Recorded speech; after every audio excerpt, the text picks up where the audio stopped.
জুমার নামাজের পর ইরানের রাজধানী তেহরানে ইসরায়েলের বিরুদ্ধে হাজার হাজার মানুষ বিক্ষোভ করেছেন। বেসামরিক পারমাণবিক স্থাপনায় সামরিক হামলা আন্তর্জাতিক আইনের লঙ্ঘন বলে মন্তব্য করেছে সৌদি আরবের পারমাণবিক ও বিকিরণ নিয়ন্ত্রক কমিশন।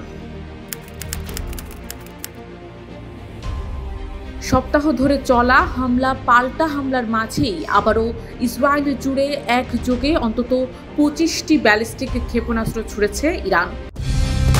কালার এক্সপার্ট, জর্জ স্যাপ এবং মাইল্ড অন হ্যান্ডস টেকনোলজি সমৃদ্ধ অরিক্স ক্রিস্টাল ওয়াশ আপনার লন্ড্রি এক্সপার্ট। ইরানের বিরুদ্ধে যুক্তরাষ্ট্রের কৌশলগত পারমাণবিক অস্ত্রের সম্ভাব্য ব্যবহারে বিপর্যয়কর পরিস্থিতি তৈরি হবে বলে সতর্ক করে দিয়েছে রাশিয়া। সংঘাত পরিস্থিতির কারণে ইরানে অস্ট্রেলিয়া, স্লোভাকিয়া, চেক প্রজাতন্ত্র, বুলগেরিয়া, পর্তুগাল ও নিউজিল্যান্ড নিজেদের দূতাবাস সাময়িকভাবে বন্ধ ঘোষণা করেছে। ইরানের 3টি ক্ষেপণাস্ত্র উৎক্ষেপণ কেন্দ্র ধ্বংস এবং সামরিক বাহিনীর এক কমান্ডারকে হত্যার দাবি করেছে ইসরায়েলের প্রতিরক্ষা বাহিনী আইডিএফ।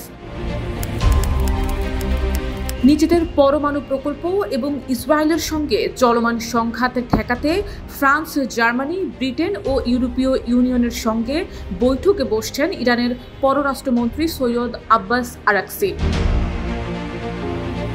সামরিক বাহিনীর elite forum Islamic Revolutionary Guard Corps এর গোয়েন্দা বিভাগের প্রধান হিসেবে ব্রিগেডিয়ার জেনারেল মাজিদ খাদামিকে নিয়োগ দিয়েছে ইরান।